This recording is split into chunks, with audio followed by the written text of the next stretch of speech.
우선 여러분들이 애 키울 때 좀 알아둬야 될 문제가 열등감 문제, 그걸 좀 이야기를 할게요. 보통 보면 애들이 남하고 다를 때 열등감을 느껴요. 예를 들면은 우리 애 같은 경우에는 아버지가 의사 아닙니까? 의사인데 얘가 유치원 다닐 때 저보고 그러더라고요. 왜 아버지는 의사가 돼서 나를 피곤하게 하나 그러더라고요.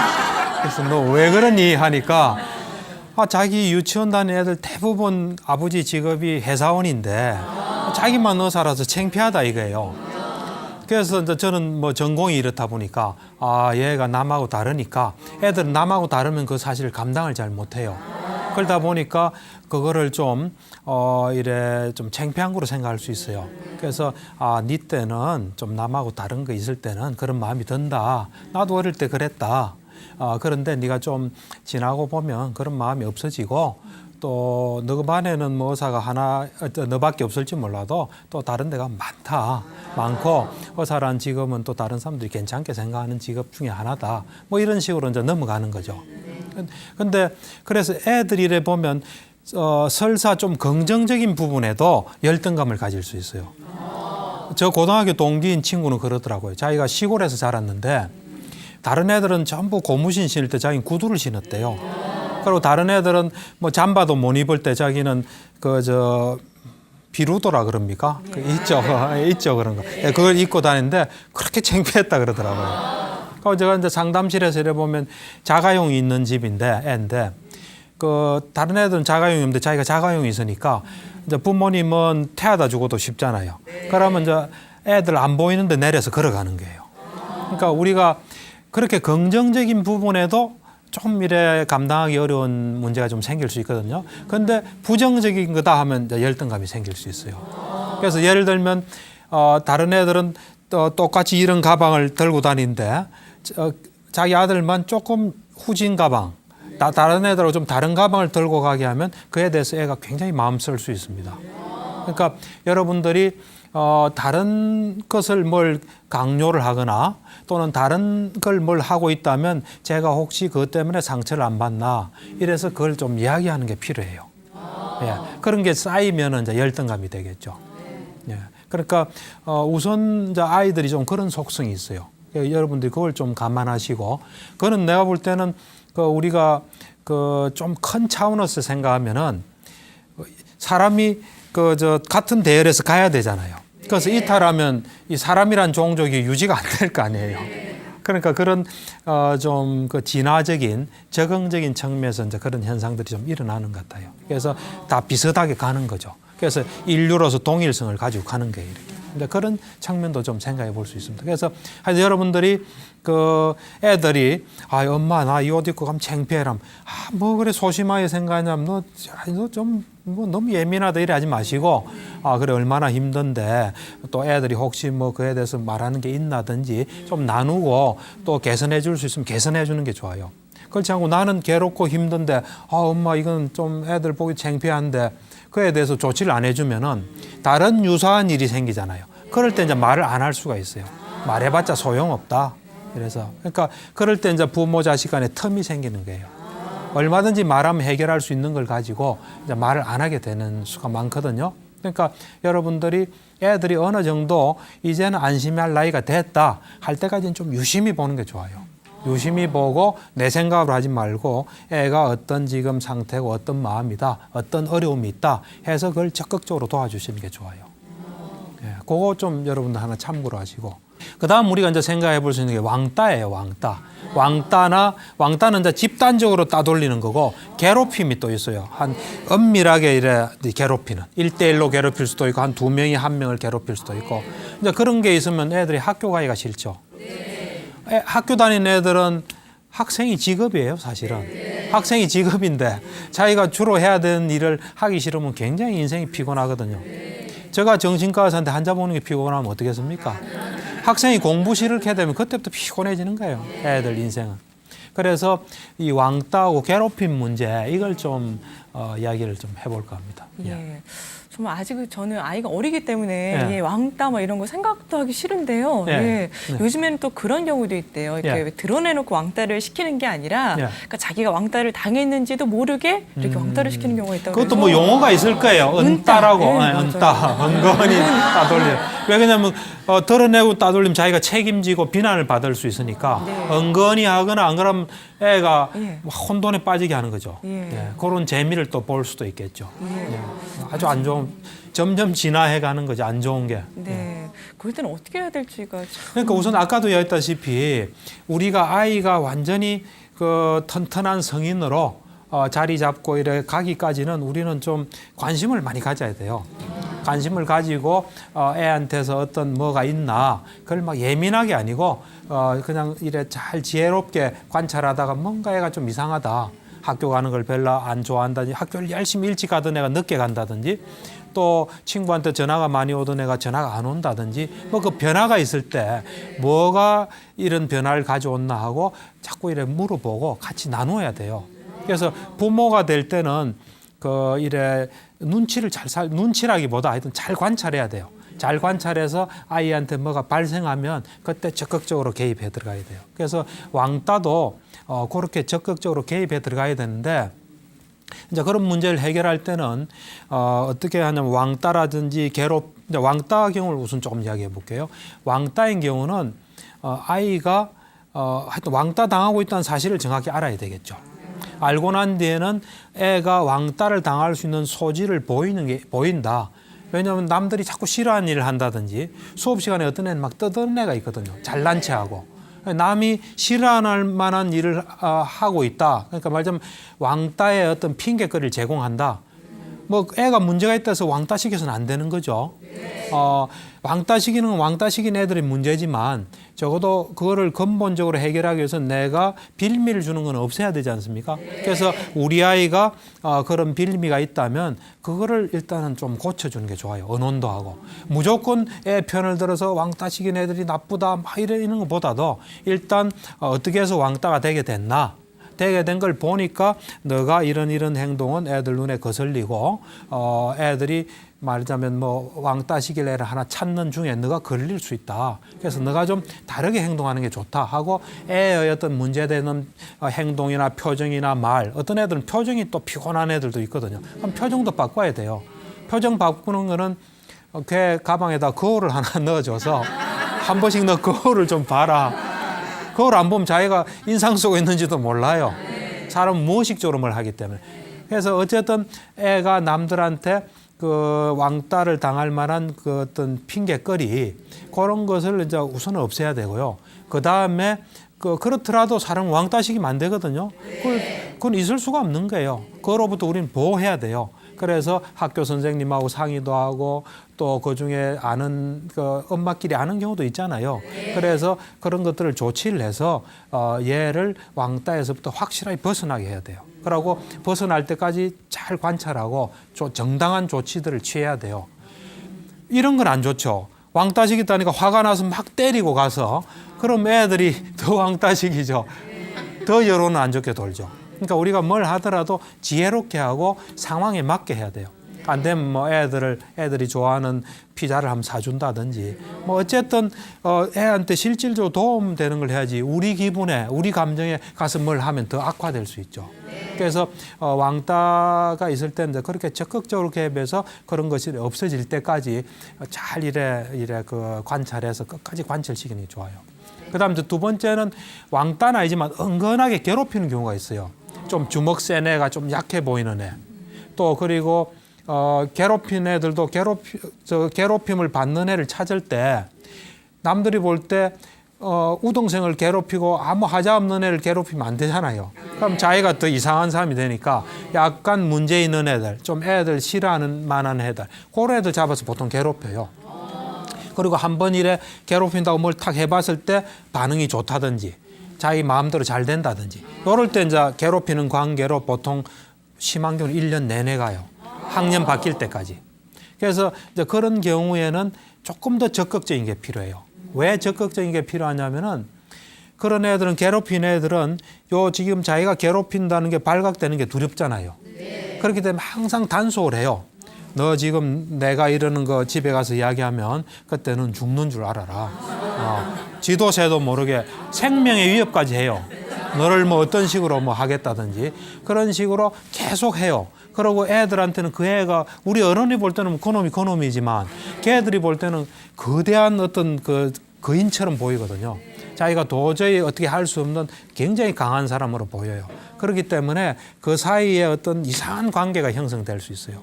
그럴 때 얘로부터 확실히 벗어나게 해줘야지. 그렇지 않고 내가 말했으니까 괜찮아. 근데 가면 더 오히려 더 강화되는 그런 게 있어서는 안 됩니다. 그래서 그런 경우에는 확실히 그 관계 다시는 못 괴롭히게 이놈을 그 괴롭힌 애를 확실히 단속해야 돼요. 그래서 심한 경우는 너가 조금이라도 괴롭히면 뭘 어떻게 동원해서라도 너를 어떻게 하겠다든지 해서 확실히 그걸 해야 돼요.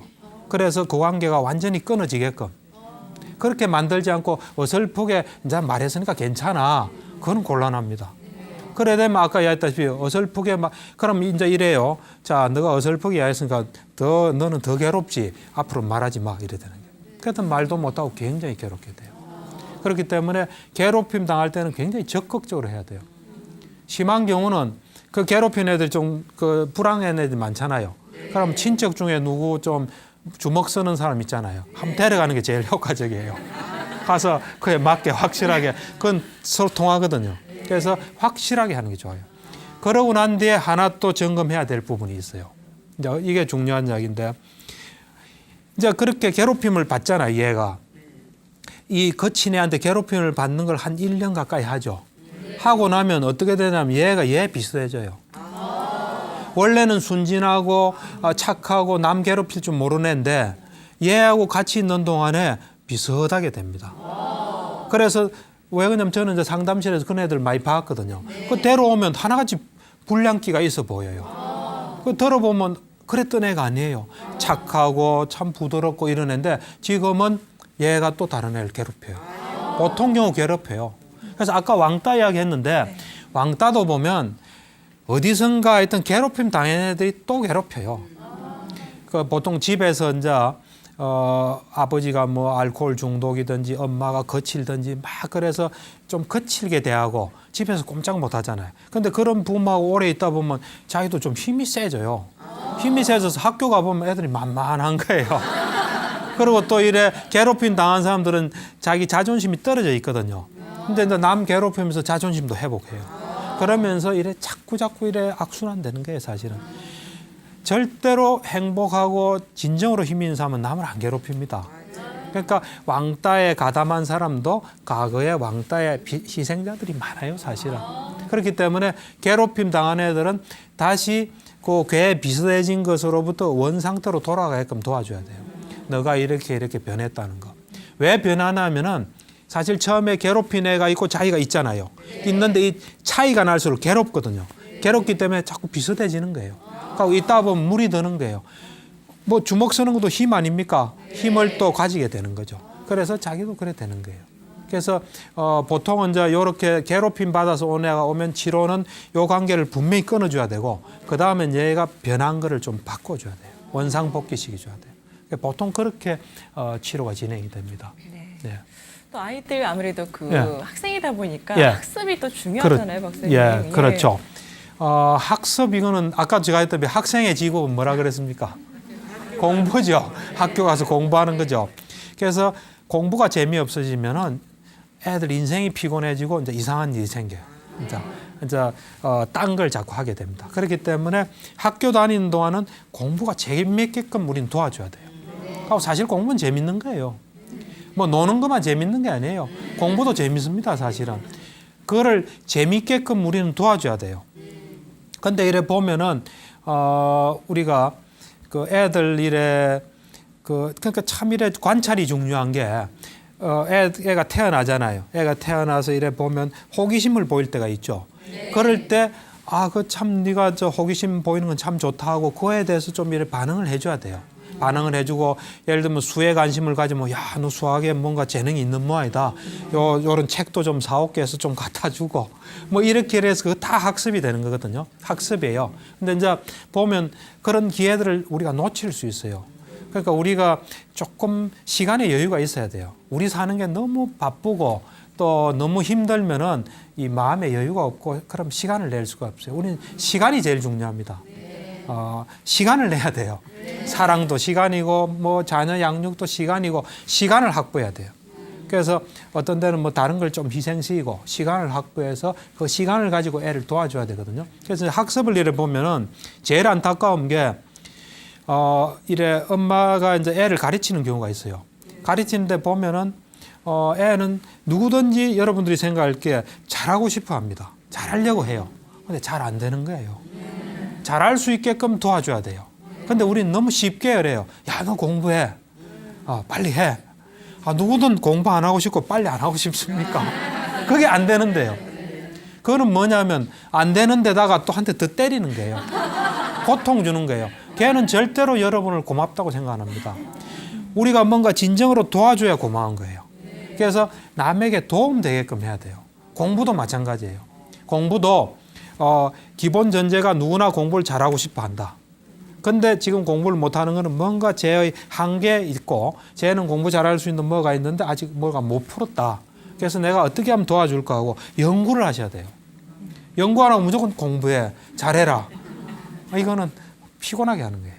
그래서 여러분들이 이제 뭔가 얘의 공부를 도와주고 싶으면 그 공부와 관계에 대해서 부정적인 경험을 안 하도록 하는 게 좋습니다. 예를 들면 엄마가 직접 가르치면서 와, 너같이 못하네 처음 본다 뭐라든지 나는 안 그랬다든지 너는 공부 포기하는 게 낫겠다 그런 건 절대로 해서는 안 됩니다. 그래서 이상하게 이 공부가 좀 우리는 은연중에 부모의 말이 영향을 많이 줘요.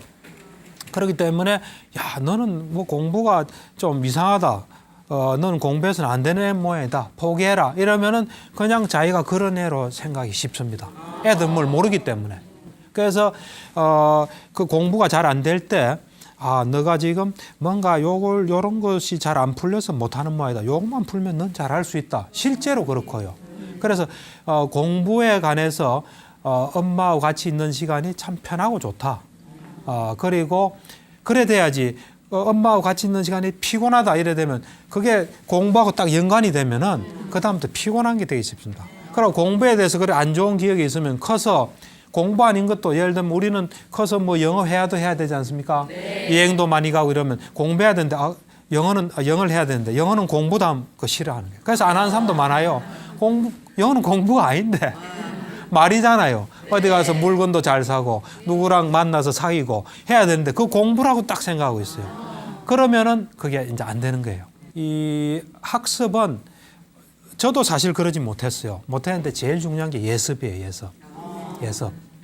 제가 이제 예습을 어떻게 해서 이제 중요하게 알게 됐냐면은 제가 나이가 많이 들어서 어려운 그 언어를 공부했어요. 산스크리트라고 있어요. 굉장히 어렵습니다. 글자도 이상하게 생겼어요. 네. 빨래줄 글씨라 그러는데 이상해요. 그리고 막 격도 많고 변화도 많고 이 의미 뒤에 의미가 막 바뀌어요. 그래서 그거를 제가 3번인가 시도했다가 맨 마지막에 성공했어요. 예습을 통해 성공했어요. 그래서 예습을 제가 해보니까 예습을 하잖아요. 그러면은 그 수업 시간에 가고 싶어져요. 그리고 예습을 안 하면 선생님은 당연히 나와서 뭘 가르친다 생각해요. 근데 예습을 하면 이걸 어떻게 가르칠까 궁금해져요. 그리고 우리가 전혀 배우지 않은 것도 예습하면 한 30%는 알게 돼 있어요. 한 30%는 알고 70%는 모르잖아요. 그러면 벌써 수업 들을 때 무언의 대화가 되는 거예요. 그래서 아는 거는 더 확실해지고 모르는 거는 풀리고 그러면서 그 시간이 굉장히 즐거워져요. 그래서 저는 저한테 상담받으러 온 애들이 학생이면은 너 무슨 과목 제일 싫어하니? 하면 수학입니다. 그러면 뭐 여러 과목이 많다면 일단 수학이라도 예습을 한번 해봐라. 그러면은 너가 좀 달라질 수 있다고 저 경험도 이렇게 이야기하고 그래서 예습을 좀 해보는 게 좋아요. 그것도 강요하면 안 되고요. 우연히 그런 기회에 할 수 있다는 자신감이 생기면 의외로 잘하게 됩니다. 우리에게는 그럴 가능성이 많아요. 사실 여러분들 잘 보세요. 공부를 못하는 거는 공부한 시간이 적기 때문이에요. 시간만 많이 확보하면 잘하게 됩니다. 잘 보세요. 여러분들 뭐 잘하는 게 있으면 시간을 많이 쓴 거예요. 못하는 게 있으면 시간을 못 쓴 거예요. 우리는 누구나 잘할 수 있어요. 그런데 시간을 안 쓰기 때문에 그런 거예요. 그래서 학습에 대해서는 이 정도 하고, 예. 그 다음에 이제 돈 문제 있죠. 돈에 대해서는 이 돈이랑은 참 중요하거든요. 그러니까 요즘 애들은 돈을 굉장히 소중히 하더라고요. 제가 이제 요즘 애들 상담하면서 야, 너 뭐 뭘 하고 싶니 이래 물어보면은 대부분 돈을 많이 벌고 싶다. 돈에 대해서 그런 거 우리 때만 해도 안 그랬던 것 같은데 예, 요즘 애들의 특징이 돈을 굉장히 중요하죠. 돈을 많이 벌고 싶다 그래요. 그 다음에 또 하나 물어보죠. 뭐 애들한테는 거창한 질문이긴 하지만 너 인생의 목적이 뭐니? 이러면은 요즘 애들은 행복하게 살고 싶어요. 편안하게 살고 싶어. 그런 답을 거의 많이 하더라고요. 그것도 좀 우리나라가 이제 어떤 선진국 비슷하게 되니까 오는 현상 같아요. 우리 때는 안 그랬거든요. 뭐 대통령이 되고 싶습니다. 뭐가 되고 싶은데 이제 그런 것들 다 깨달은 것 같아요. 예, 그래서 보통 보면 하여튼 돈을 굉장히 중요시해요. 근데 이제 그런 애들한테 제가 이런 이야기를 하죠. 그러니까 너가 돈을 많이 벌고 싶다.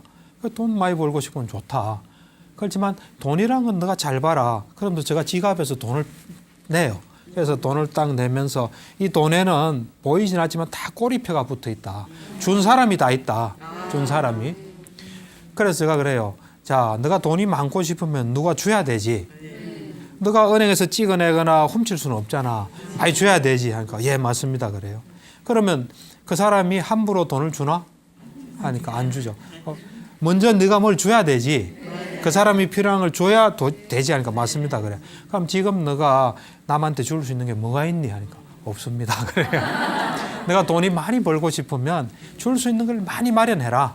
그러면 너는 벌 수 있게 된다. 그래서 돈이 사실 그런 거예요.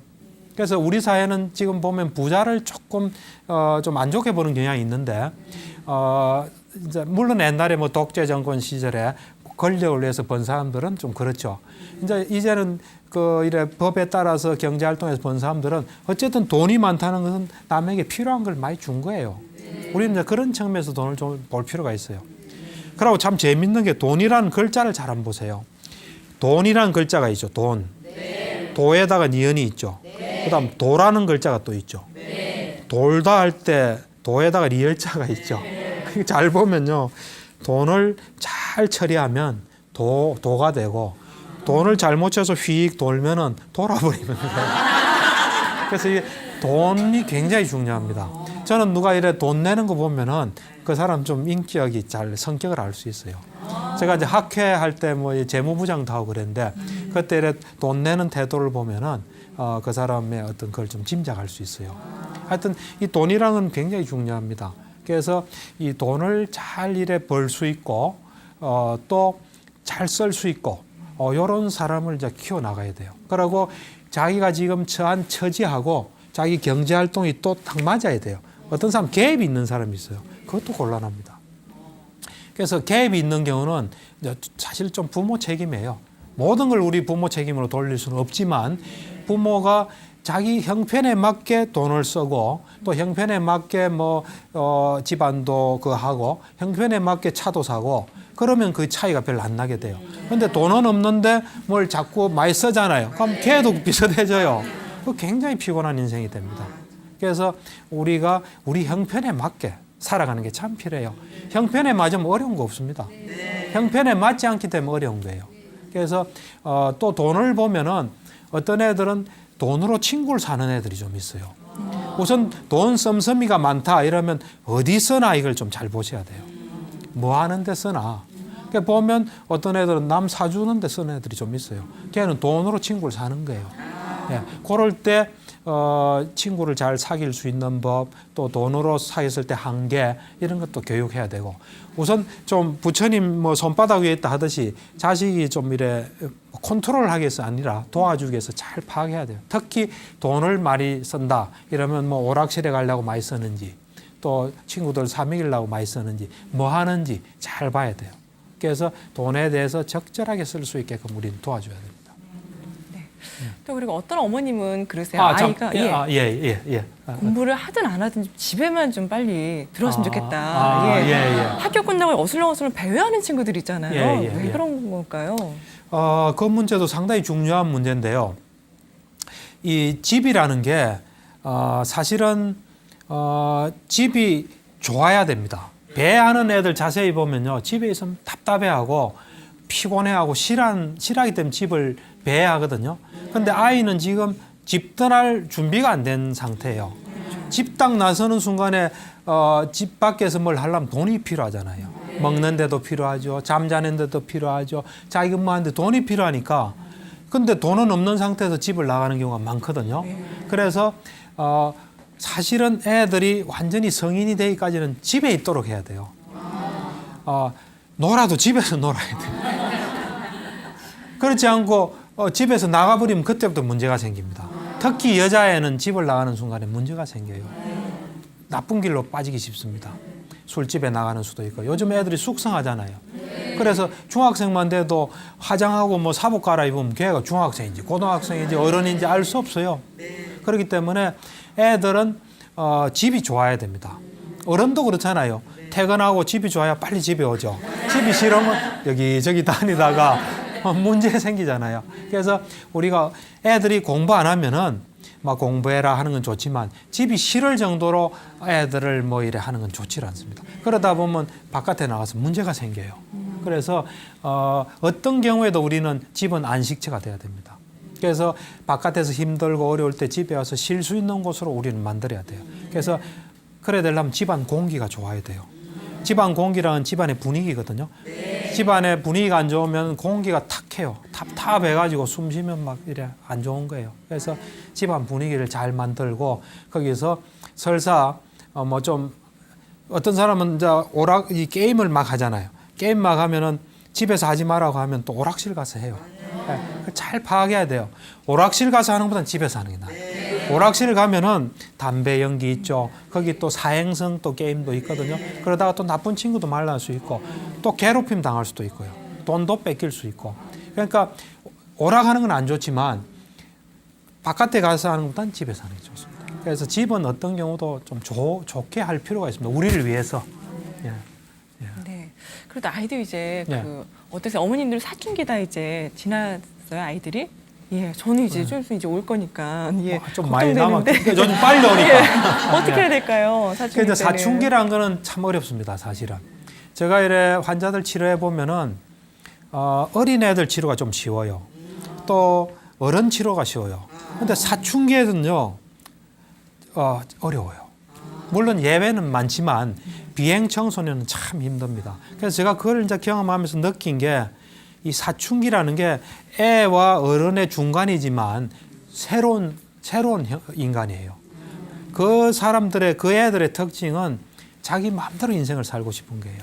자기가 살고 싶은 대로. 그래서 그때는 말이 잘 안 통해요. 그래서 예를 들면은 내가 뭐 놀고 싶다 하면 막 이래 이거 노는 걸 막지를 잘 못해요. 그리고 이 사춘기가 되면은 아주 뭐 이래 말 잘 듣고 순한 애들도 자기식으로 하고 싶어요. 여러분들도 그런 기억 없습니까? 네, 있죠. 부모님도 좀 우습게 보이고 내가 하고 싶은 대로 해보고 싶고 내 인생인데 하면서 마찬가지예요. 그리고 요즘은 좀 덜한데 제가 우리 애들 키울 때만 해도 연예인들에 굉장히 열광했거든요. 요즘도 그렇습니까? 그때 요즘은 이제 그걸 다 받아들이죠. 옛날에 휴대폰 처음 생겼을 때 애들 뭐 휴대폰 사주면 안 된다 막 그랬잖아요. 이젠 다 사주잖아요. 그렇듯이 이제 연예인에 대해서도 지금은 별로 뭐 이래 속상해하지 않는 것 같아요. 근데 옛날 제가 이래 우리 애들 키울 때마다 연예인에 막 열광하는 걸 큰 뭐 문제나 되는 것처럼 했거든요. 근데 지금도 좀 마찬가지는 할 거예요. 근데 연예인의 일에 열광하는 게 다 애들 성장하는 과정이에요. 그게 사실은. 뭐냐면 어린애가 있다가 이제 어른으로 되는데 요 사춘기에 독립하고 싶은 거예요. 독립은 하고 싶은데 아직 준비는 안 됐으니까 자기가 마음에 의지할 대상이 필요해요. 그 옛날에는 우리가 보통 보면 오빠 친구나 뭐 가정교사나 좋아했잖아요. 그때는 이제 그것이 의지처가 됐어요. 근데 지금은 TV가 발달돼 있잖아요. 그러고 이제 상술에 의해서 애들 마음을 혹하는 걸 막 하고 이러니까 그런 연예인의 마음 두는 대상이에요, 사실은. 그래서 그런 것을 좀 이해해야 돼요. 왜냐하면 그거 안 하는 것도 조금 비정상이에요, 사실은. 그걸 함으로써 이제 그럴 때 겪어야 될 건 다 겪는 거예요. 그러고 이제 어른이 되면 그런데 아이 나도 한때 저랬어 이래야 되는데 그거 안 해본 사람은 또 어른 돼서 늦바람 나는 수도 있어요. 심리학적으로 보면 그렇습니다. 그래서 이제 그럴 때 너무 지나치게 뭐 학교도 안 가고 온통 관심을 그런다. 그러면 그거는 치료의 대상이에요, 사실은. 그럴 때 자세히 보면 다른 문제가 있어서 빠져들어가는 경우가 많아요. 가족 관계라든지 뭐 이런 게 있어서. 그래서 이제 그런 경우는 적절히 개입하고 치료까지 필요할 수 있고요. 그렇지 않은 거고 적당한 경우는 적절히 조절하면서 지나가야 돼요. 그래서 어떤 경우는 뭐 같이 이래 콘서트장에도 가보고 가서 이래 이야기도 하고 좀 공개적으로 이래 하는 게 필요합니다. 네. 그래서 사춘기 시기는 잘 넘어가야 돼요. 그 잘못했다가는 관계도 끊어지고 제일 중요한 건 여러분들이 어린애든 뭐든 관계가 좋아야 돼요. 그래야 우리 말이 이래 먹히어 들어갈 수 있습니다. 어떤 경우에도 관계를 나쁘게 해서는 안 돼요. 그게 맨 마지막으로 우리가 지켜야 될 선이에요. 네, 또 지난 시간에 왜 그 부처님 그 아들 아, 라울라를 어떻게 예. 아시셨는지. 사실 그 이야기는 이제 부처님께서 아들을 교화한 이야기지만 그거는 우리한테 그대로 적용되는 이야기예요. 그래서 이 이야기는 좀 하는 게 좋을 것 같아요. 그래서 이 이야기는 뭐냐면 부처님은 역사적인 인물이에요. 그리고 결혼도 했습니다. 그리고 애도 하나 있었어요. 그러니까 그 아이가 태어난 날에 출가했어요. 자기 목적하는 바를 이루기 위해서. 부처님이 이제 가정을 뭐 나는 버렸다고 생각은 안 해요. 큰 뭐 목적을 이루기 위해서 이제 나갔는데 태어나는 날 애가 태어나니까 태어났다는 이야기를 듣고 장애구나, 나에게 장애가 생겼구나 하는 그 빨려로 라울라예요. 그래서 부처님 아이 이름은 장애예요, 장애. 우리 한글로 하면 장애. 그 당시 말로 하면 라울라예요, 라울라. 이제 라울라가 이제 있었죠. 라울라가 이제 부처님은 출가해서 6년 만에 깨달아요. 깨치고 이래 이제 자기 나중에 집을 방문하게 되죠. 방문해서 이래 이제 다시 이제 돌아가는데 그 라울라의 어머니가 라울라 보고 아버지를 찾아가서 너에게 줄 유산을 받아라. 이래서 이제 아버지를 쫄쫄 따라가니까 출가를 시켜요, 그냥. 출가시켜서 이제 선임이 되는 거죠. 근데 선임은 됐는데 이 라울라라는 아이가 사미죠, 사미. 동자성인데 훌륭한 점도 많았지만 거짓말을 잘했대요. 거짓말을 잘하니까 이 부처님이 거짓말해서는 안 되는 거 아닙니까? 불교에서는 5개 중에 하나가 거짓말 안 하는 게 있거든. 하루는 이제 7살 때 부처님께서 이래 와서 그 버릇을 고쳐요. 이제 그 이야기를 제가 좀 하면은 이제 그 당시에 이제 풍습은 이래 부처님께서 오시면 항상 자리를 마련하고 발 씻을 물을 준비해요. 그래서 이제 라울라도 부처님이 오시니까 이제 물하고 이제 발을 씻을 물을 딱 준비한 거죠. 그러니까 이제 부처님께서 발을 딱 씻고 난 뒤에 물을 좀 부었어요. 붓고 물이 조금 남은 거죠. 그러면서 자 라울라야 물이 조금 남았지? 예, 조금 남았습니다. 고의적으로 거짓말을 해서 이 출가자의 생활, 그걸 사문이라 그러거든요. 사문의 생활하면 요렇게밖에 남는 게 없다. 말하자면 그 어떤 결과가 요거밖에 안 된다. 그래서 그 다음에 또 이따가 또 부었어요. 붓고 자 이제 남은 물도 버려지는 거 봤나? 버려진 거 봤습니다. 그러니까 고의적으로 거짓말하면 이 출가 수행자의 삶이 이래 버려진다. 그래서 그러고 난데 또 그릇을 탁 엎었어요. 엎고 난데 자 없는 거 봤나니까 봤다니까 고의로 거짓말하면 출가 수행자의 삶이 이렇게 뒤집어진다. 그러고 난 뒤에 또 이제 바로 세웠어요. 자 아무것도 없지? 그러니까 없습니다. 그러니까 고의로 거짓말하면 출가의 생활하다 아무것도 없다. 이제 그러면서 부처님께서 이런 이야기를 하세요. 옛날에 그 부처님 당시에는 코끼리가 제일 고귀한 거예요. 왕이 코끼리를 타고 다니거든요. 그래서 이제 평상시에는 지금 리무진처럼 이래 타고 다니고 전쟁 시기에는 이제 전쟁을 수행해요. 왕을 태우고. 그렇게 참 훌륭한 성스러운 태생도 좋은 그리고 전술도 뛰어난 코끼리가 전쟁에 나가서 앞발도 쓰고 뒷발도 쓰고 목도 쓰고 뭐 이래 상하도 쓰고 다 쓰는데 코만 안 쓰고 딱 아끼면 코끼리를 탄 사람이 저놈은 코는 안 쓰구나 이렇게 생각할 거다. 이제 라울라를 그 성스러운 코끼리에 비유한 거죠. 자, 그런데 어떤 코끼리는 왕을 태우고 전쟁에 나가서 앞발도 쓰고 뒷발도 쓰고 몸통도 쓰고 상하도 쓰고 코도 쓰고 머리도 쓴다. 그럼 이 코끼리는 생명을 다 바쳐서 하구나. 참 훌륭한 코끼리를 할 거다. 너는 이제 다른 건 좋은데 거짓말하는 거 좀 버려야 된다. 근데 그렇게 비유를 해서 그래야 사실은 라울라도 그래 훌륭한 재질을 갖추었기 때문에. 그러고 난 뒤에 자 이제 이 부분이 여러분들하고 우리가 같이 배울 수 있는 점. 자, 거울은 어떤 용도로 쓰니?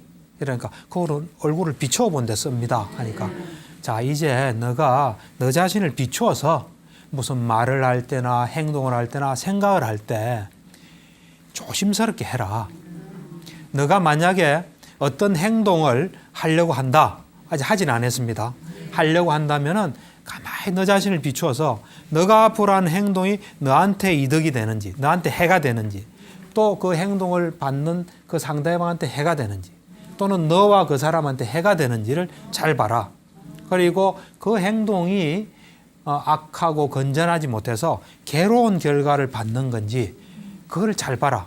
그래서 만약에 너가 지금 뭘 행동을 하려는 것이 남한테도 해가 되고 나한테도 해가 되고 남도 해가 되고 둘 사람은 다 해가 되고 또 그것이 안 좋은 결과를 온다면 스톱해라. 하지 마라. 너가 그걸 해가지고 그것이 나한테도 이득이 되고 남도 이득이 되고 둘 다에게 이득이 되고 좋은 즐거운 결과를 되면 해라. 그래 이야기해요. 그러니까 그건 이제 행동하기 전이죠. 여러분들 다 통하지 않습니까? 네. 다 통하죠. 그다음 두 번째는 너가 뭘 하고 있어요. 내가 지금 너가 무슨 행동을 하고 있다. 하는데 너 하는 행동이 너한테도 도움이 되고 상대방한테 도움이 되고 둘 다에게 도움이 되고 또 너 하는 행동이 도움이 안 되고 너 하는 행동이 안 좋은 결과를 가져오는 것 같으면 하고 있을 때 스톱해라. 하고 있으면서 거울에 비춰보듯이 널 봐서 스톱해라. 그리고 너가 그것이 좋으면 계속해라. 네. 그리고 너가 그걸 이제 하고 난 뒤에 또 그걸 돌아봐서 잘못됐다 하면은 이제 라울라는 출가자이기 때문에 스승이나 동료에게 가서 고백하고 다음에 안 하도록 해라. 근데 그걸 하고 난 뒤도 보니까 좋으면 계속해라. 이제 말할 때도 마찬가지고 생각도 마찬가지다. 그래서 여러분들 이거 잊지 마시고 실천해도 하다가 그 하면 탁 스톱하세요. 네. 그 라울라 이야기는 그 이야기입니다. 네. 자, 이렇게 부처님의 양육법까지 이렇게 또 말씀을 쭉 들어봤는데 지금 들으시면서 우리 방청 오신 분들도 궁금한 점 있으실 것 같아요. 그러죠. 잠깐 좀 질문 받아보는 시간 가져보도록 하겠습니다. 어떤 분 먼저 해주시겠어요? 그러죠. 네, 박사님. 저희 아이가 이제 취미로 초등학교 때부터 운동을 했어요. 무슨 운동을요? 야구를요. 야구를요. 근데 아빠가 워낙 좋아했었거든요. 근데 취미로 그렇게 하다가 지금은 그쪽으로 진로를 결정을 짓고 지금 고등학교 지금 2학년이거든요. 근데 아빠가 너무 열성적이에요.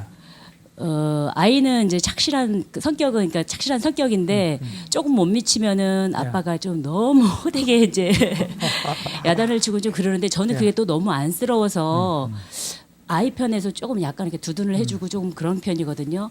근데 아빠는 오히려 그렇게 함으로써 더 나약하게 만든다고 자꾸 그래서 그런 거를 조금 마찰이 빚어지고 있어요. 그래서 그래요. 아빠가 너무 그렇게 심하게 하니까 저도 같이 그렇게 해야 되는 게 맞는지 저는 조금 너무 안쓰러워서 조금 아이 편에서 조금 이렇게 두둔해주고 그러고 있거든요. 그래요? 예. 이제 그런 경우에 아이가 그 아버지 그런 거에 대해서 어떻게 받아들여요? 그 받아들이는 게 중요합니다.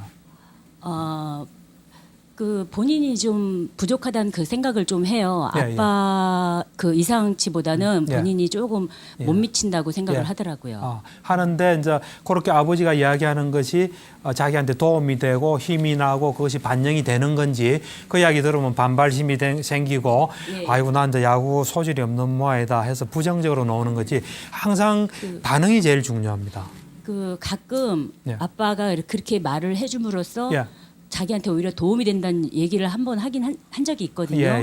근데 이제 제가 간접적으로 이렇게 볼 때는 너무 스트레스 주는 거 아닌가 이제 제 생각으로는 좀 그렇게 보였었어요. 근데 그거는 그렇게도 지금 생각은 해볼 수 있지만 제일 중요한 건 아이의 반응이에요.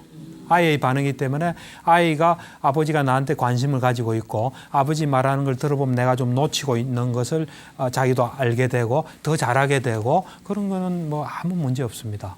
오히려 그럴 때는 그냥 아 그래 아버지 그 말이 그래도 그럴 때 이제 아버지가 도움은 되지만 또 좀 고쳤으면 하는 게 어떤 거니 물어봐서 그 부분만 좀 보완하면 될 것 같아요. 네, 감사합니다. 예. 그러면 한 분만 질문 더 받아보도록 하겠습니다. 말씀해 주세요. 박사님 저는요. 애가 들어올 시간 되면은 예. 애가 좋아하는 거 맛있는 거 떡볶이랑 이런 거 몇 가지 해놓고요. 예. 기다리고 있는데요. 예. 애는 엄마 마음하고 다르게 와서 먹을 것만 먹고 방으로 쏙 들어가요. 예. 서운해라. 들어가서는 나오지도 않아요. 예. 밤 늦게까지 예. 뭐 하나 보면 계속 컴퓨터 하고 있어요. 그래서 컴퓨터 이렇게 많이 하면은 예. 정서에도 안 좋고 건강에도 안 좋다는데 예. 어떻게 하면은 좀 덜 친해질 수 몇 학년이죠? 예. 커요. 대학교 2학년이에요. 그래서 걱정이 많아요. 근데 이제 그럴 때 대학교 2학년 그러니까 우선은 이제 컴퓨터를 하되 그 좀 전체적으로 볼 필요가 있습니다. 걔가 이제 컴퓨터는 그렇게 좀 지나치게 하는데 자기 다른 생활은 어떻습니까? 성실하고 다 깔끔하게 잘해요. 깔끔하게 근데 다 너무 하고요. 컴퓨터를 예. 좋아하는 것 같아요. 예. 그리고 이제 컴퓨터 하는 게 또 좀 자기 걔한테 도움도 될 수도 있나요? 글쎄, 어떨 때는 도움이 되는 것도 하는데 어떨 때 보면 게임을 주로 많이 하는 것 많이 같아요. 하고요. 일단 그 경우에는 무슨 치료를 요하는 상태는 아니고요. 아닌데 거기서 좀 줄일 수 있으면 좋겠죠. 그러니까 이제 그런 경우에 이 부모 자식 간에 잘못하면 이제 관계가 나빠질 수 있거든요. 그 부분은 좀 조심해야 돼요. 어차피 우리가 걔가 컴퓨터 시간 한 걸 줄일 수도 없으면서 관계만 나빠지면은 그러고 집안 분위기만 안 좋아지면은 그거는 별로 좋지 않거든요. 그래서 내 생각에는 그런 경우에는 다른 걸 잘하고 있잖아요. 그죠? 있는데 이제 그 부분이 지나친 거 아닙니까? 그래서 그거에 대해서 좀 이야기하면서 가급적이면 하여튼 좀 줄일 수 있는 거 뭐 이래 하여튼 좀 끌어낼 수 있는 부분 좀 끌어내는 걸 시도하는 게 좋고 대학교 2학년 같으면 이래 강압적으로는 안 되는 거거든요. 뭔가 이런 그런 좀 이래 그 거리를 많이 나올 수 있는 거리랄까 뭐 예를 들면 너가 좀 아르바이트를 하는 게 어떻겠나든지 이런 걸 좀 배워보는 게 어떻겠나든지 안 그러면 친구가 좀 챙긴다든지 안 그러면 군대는 갔다 왔나요? 군대까지 갔다 오고. 예. 그러면 하여튼 걔 입장에서는 자기는 할 거 다 하고 또 자기 좀 즐기고 필요해서 한다 생각이기 때문에 거기서 이래 지혜롭게 하는 게 좋을 것 같아요. 그러면서 서로 간에 좀 이래 관계가 좀 좋은 게 필요할 것 같아 이런 생각이 좀 드네요. 저는요, 저희 홈페이지 게시판으로 들어온 사연 하나만 좀 여쭤보도록 하겠습니다. 요즘 아무래도 아이들 입시철이다 보니까 아이들과 또 부모님도 이럴 때 어떻게 좀 마음을 정리할 수 있을까 이런 질문이 또 올라와 있더라고요. 부모도 예민해지기 쉽고 애도 예민해지기 쉽거든요. 그럴 때 제일 중요한 건 하여튼 마음의 안정을 하는 거예요. 마음 안정. 마음을 안정해서 지금까지 공부한 그 속에서 하여튼 뭘 해야 돼.